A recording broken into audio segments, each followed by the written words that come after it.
is the only thing stopping us from achieving our dreams, and we only fear what we don't understand, then the antidote to fear is knowledge. All we have to do is find out who has the knowledge that we need to conquer our fears and achieve our entrepreneurial dreams. My name is Callum Walker, and welcome to the podcast that will help you figure it out and conquer this lonely entrepreneurial journey. Hello everyone, and welcome to the podcast. Today, I am a bit sleep deprived. I really am. And on this episode, I am going to share with you the number one secret, the number one thing that you can do to ensure that you can overcome sleep deprivation as a fitness coach, as an entrepreneur, to make sure that it doesn't screw up your day. Now, why do I kind of say this? Because, I think I've documented this quite well on the podcast over the past few years. But, over the past few years, I definitely have battled with overwhelm, anxiety, and this real feeling of worry. And I do think that I'm definitely, well, I know I'm not alone. I think it is just part and parcel of running your own fitness business. Not just specifically to fitness, but running your own business comes with its huge challenges that can really kind of, leave you feeling overwhelmed, anxious. And I know that these feelings are always heightened when I haven't slept amazingly. And first of all, I want to make sure that almost we're aware of what I mean by kind of sleep deprivation, because in all honesty, you're going to think I'm nuts here and you're going to think I'm ridiculous, but I actually slept for 8 hours last night. So I slept 8 hours last night. So you're going, well, that's not sleep deprivation. And my partner would say, get a grip, get on with it. That's not sleep deprivation. Some people run on 5 hours of sleep. Yes, I agree. However, if we look at one of the primary purposes of sleeping really is around restoration, rejuvenation, getting that energy back. Now, oh my God, it's hailing. This is crap, I must say. Oh my God, I don't know if you can hear this. Wow. Oh my God. Wow, it is absolutely hammering it down with hail here. I really hope you can hear me. So hopefully you can hear me okay now because it stopped hailing. Honestly, I can't believe it was hammering it down with hail. It's May in 2 weeks' time. It is May in 2 weeks' time and we've got hail in the UK. Wow. Oh my God, I need to leave this country. Anyway, coming back to it. I've slept for 8 hours last night. Slept for 8 hours and, I can see why my partner would go, oh, get a grip. You've slept for 8 hours, that's fine. Yeah, but the thing is that let's look at what makes us tired. I spoke about this on a fair few episodes in terms of there's two main drivers of what make us sleepy and what make us feel the urge to have to go to sleep. One is our circadian rhythm, our own internal body clock, but then the other one is adenosine. Okay, so this adenosine is effectively, I'm going to take you back to GCSE biology here in terms of something called ATP. So adenosine builds up, adenosine triphosphate, yeah? Now adenosine builds up throughout the day and it really comes off the back of the breakdown of ATP. What is the breakdown of ATP? Well, that's us using energy. Now, the thing that we need to kind of be aware of as fitness coaches and specifically as entrepreneurs running a business is that the amount of energy in which our brain utilizes is huge. It is huge.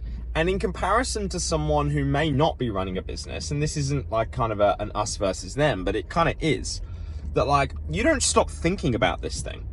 So don't forget that us running our business, it is a 24/7, 365 job. Do you know what I mean? We are constantly thinking about our business and completely engrossed in it. Oh, bless me. Yeah.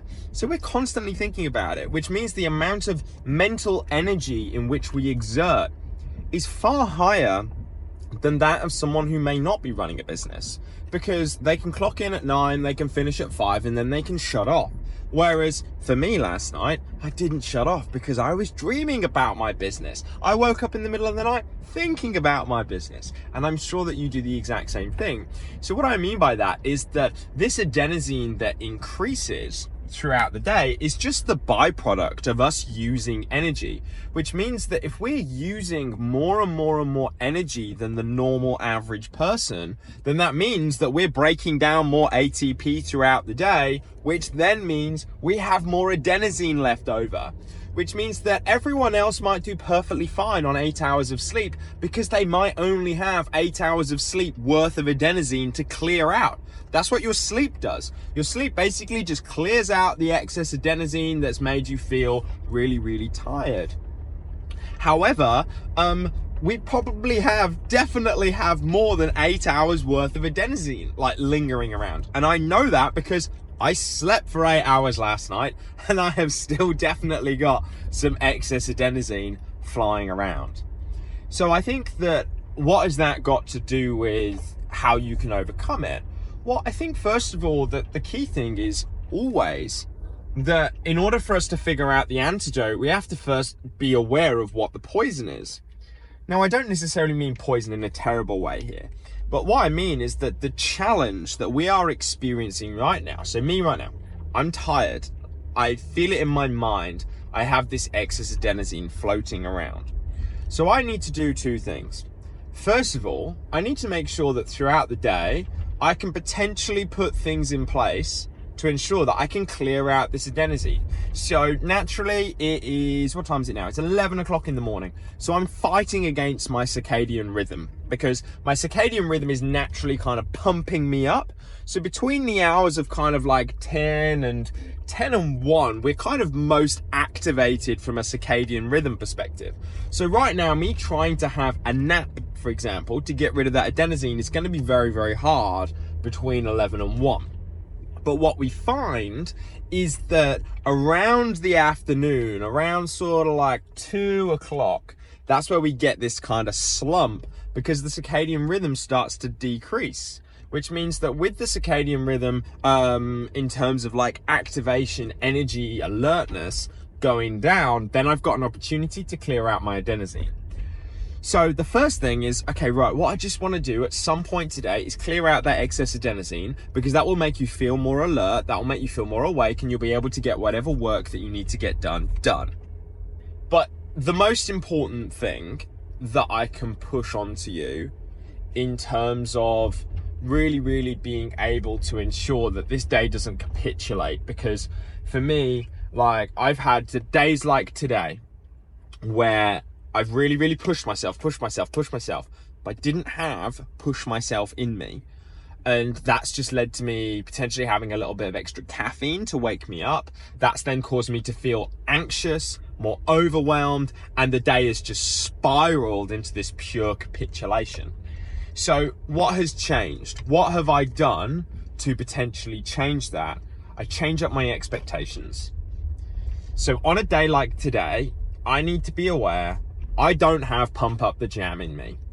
So being a day where I, smash everything out, I do it perfectly and everything is amazing, that ain't gonna happen today. So one of my favorite books is a book called Solve for Happy by Mo Gaudat. It is amazing. And he basically says, and Tony Robbins talks about this as well, he basically summarizes that unhappiness is effectively when expectations aren't met, that our reality doesn't meet our expectations. So actually what we need to do is today, I could potentially run into a real rut of being anxious, unhappy, overwhelmed. I'm not where I should be, because the expectation that I'm putting on myself off the back of the resources I have available to me is pretty stupid. So for me to expect perfect, smash, I'm just going to let myself down and cause myself to be anxious and overwhelmed. So actually, it's like, right, what are the low energy tasks that I can potentially get done? What can I do with the amount of energy that I have available to me in order to just get through the day. And the beauty is that you have the capacity, the power, and the drive to be able to catch up. So remember, as an entrepreneur, like, you know, if you've been doing this for a while, or even if you're new, you've got that stuff. Like, you've got the substance, the stuff that means that you can really, really play catch up and drive it forward. So what I mean by that is, I originally had planned, I'm going to get loads of content done today. Maybe that's not going to happen. But the beauty is that when I'm firing on all cylinders, I can smash everything out that I have missed very, very easily. I can play catch up.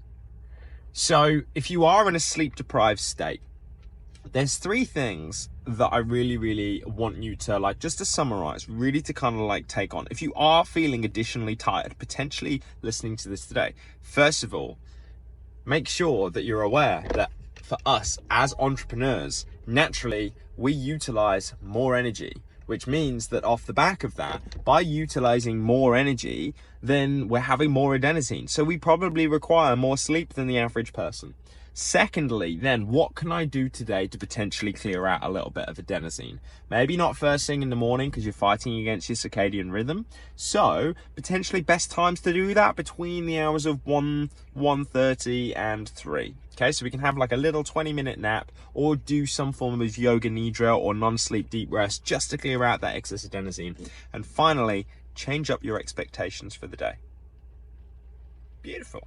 Never forget, if every single one of your clients gave you one new client, you have doubled your business.